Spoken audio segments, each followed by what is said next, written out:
ఆదోనిలో మత సామరస్యం. అయ్యప్ప స్వాములకు అన్నదానం చేసిన టీడీపీ నేత ఉమ్మీ సలీం.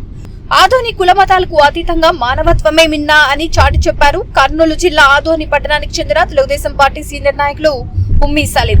మాలమండల దీక్షలో ఉన్న అయ్యప్ప స్వాములకు, శివస్వాములకు తన స్వగృహంలో ఆయన ప్రత్యేకంగా అన్నదాన కార్యక్రమాన్ని నిర్వహించారు. ఈ సందర్భంగా ఉమ్మీ సలీం స్వయంగా స్వాములకు అన్న ప్రసాదాలు వడ్డించారు. అనంతరం స్వాములు భోజనం చేసిన విస్తరాకులను తన చేతులతోనే తొలగించి భక్తిని, వినయాన్ని చాటుకున్నారు. ఆ తర్వాత ఆయన కూడా స్వామివారి ప్రసాదాన్ని స్వీకరించారు. హిందూ ముస్లింలు అంతా ఒకటే అని, మనమంతా సోదరభావంతో మెలగాలని ఆయన పేర్కొన్నారు. ఈ కార్యక్రమం పట్టణంలో మత సామరస్యానికి ప్రతీకగా నిలిచింది.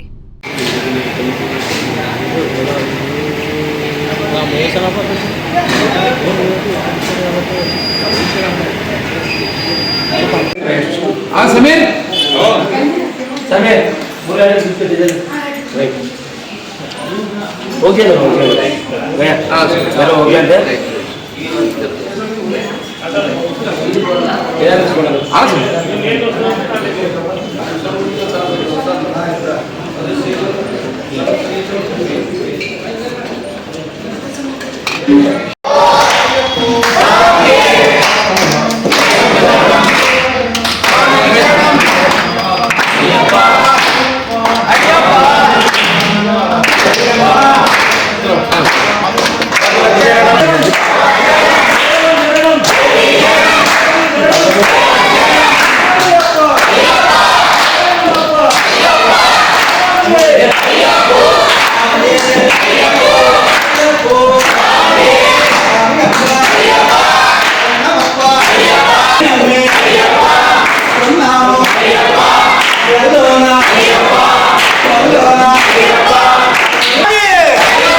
ఈ వయసులోనే వీళ్ళు స్వామి మాల ధరించినారంటే నిజంగా వందనాలు తల్లి.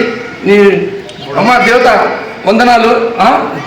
మా గురించి నువ్వు పూజ చేసి మమ్మల్ని ఆశీర్వదించాలా, మా గురించి దువా చేయాలా. ఏం తల్లి, ఈరోజు అయ్యప్ప స్వామి సాక్షాత్తు అయ్యప్ప స్వామి వచ్చినారు అంటారు, కానీ నా దృష్టిలో వీళ్ళు అయ్యప్ప స్వాములు కాదు, శివుడు డిఎన్ఏ. సాక్షాత్తు శివుడే వచ్చినట్లు నా ఇంటికి. ఏం స్వామి, శివుడు. ముస్లిం సోదరులు ఏదైతే రోజాలు పాటిస్తారో, మా హిందూ సోదరులు ఎంతో పవిత్రంగా ఒక్క పూట ఇఫ్తార్ విందు ఇస్తారు. రంజాన్ ముఖ్య ఉద్దేశం ఏమంటే రోజంతా ఉపవాసం ఉండి పేదవాడి ఆకలి తెలుసుకొని పేదవాడికి పట్టడి అన్నం పెట్టాలి అని రంజాన్ ముఖ్య ఉద్దేశం. అలాగే ఒకరికి ద్వేషించకూడదు, పరాయి స్త్రీని చూడకూడదు, 5 టైమ్స్ రంజాన్లో 5 టైమ్స్ నమాజ్ చేయాలి అని ఒక ముఖ్య ఉద్దేశం. అలాగే మా హిందూ సోదరులు అతి పవిత్రమైన అయ్యప్ప స్వామి దీక్ష చేసేవారు చెప్పులు వేసుకోరు, ఒకే పూట భోజనం చేస్తారు, కటిగా నేలపైన నిద్ర చేస్తారు. దీక్ష ఉన్నన్ని రోజులు చెప్పులు లేకున్నట్ల నడవాలి, అబద్ధాలు చెప్పకూడదు, ఏదైతే ఎవరిని ద్వేషించకూడదు అని పవిత్రంగా దీక్ష ఉన్నలో అయ్యప్ప స్వామి వాళ్ళు ఆ రకంగా పాటిస్తారు.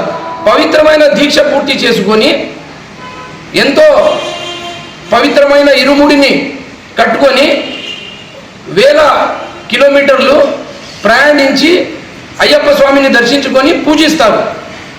తమోగుణం రజోగుణం పోయి సత్వగుణం అలవడుతుంది. మంచిగా బ్రతకడము, అందరినీ సమాన దృష్టితో చూడటము, శని దోషము ఉన్నటువంటి వారికి అయ్యప్ప స్వామి దీక్ష తీసుకుంటే శని దోషం దూరం పోతా ఉంది అని పవిత్రమైన హిందూ శాస్త్రాలు చెబుతున్నాయి, పవిత్రమైన వేదాలు చెబుతున్నాయి. మా హిందూ సోదరులు వాళ్ళ మనసు నిజం చెప్పాలంటే గోల్డ్ కన్నా పవిత్రమైంది ప్లాటినం, ప్లాటినం కన్నా పవిత్రమైంది వజ్రం, వజ్రం కన్నా నాణ్యమైనది పవిత్రమైనది మా హిందూ సోదరుల మనసు. ఈ మాట ఎందుకు చెప్తున్నానంటే వాళ్ళు కులంని చూసి మొక్కరు, గుణాన్ని చూసి మొక్కుతారు. వాళ్ళు అజ్మీర్ దార్గాని కూడా మొక్కుతారు, ఎల్లార్తి శక్షావళిని కూడా మొక్కుతారు, వాళ్ళు తిక్కస్వామి దర్గాని కూడా మొక్కుతారు. అలాంటి హిందూ సోదరుల మనసు వజ్రం కన్నా పవిత్రమైనదని ఈ మీడియా ముఖంగా తెలియజేస్తున్నాను. అలాగే మన మతాన్ని ప్రేమించుకుంటూ ఇతరుల మతాన్ని గౌరవించిన వాడే నిజమైన ముస్లిం అని పవిత్రమైన ఖురాన్ చెబుతా ఉంది, పవిత్రమైన ఇస్లాం సందేశం ఇస్తూ ఉంది. ఇతర కులాలన్నీ వాళ్ళ ఆచారాలన్నీ గుర్తించి గౌరవించి కలుపుకొని పోయిన వాడే నిజమైన హిందూ ముస్లిము అని ఈ మీడియా ముఖంగా తెలియజేస్తున్నాను. వివిడి న్యూస్ టీవీని తక్షణమే సబ్స్క్రైబ్ చేసుకోండి. నోటిఫికేషన్ కోసం బెల్ ఐకాన్ క్లిక్ చేయండి. మరిన్ని అప్డేట్స్ కోసం ప్రతి ఒక్క కుటుంబానికి ఉచిత ప్రకటనలు వచ్చే విధంగా మీకోసం మీ ముందుకు వివిడి న్యూస్ టీవీని ఏపీ ఫైబర్ నందు 99వ ఛానల్ మరియు యూట్యూబ్ నందు వీక్షించెదరు.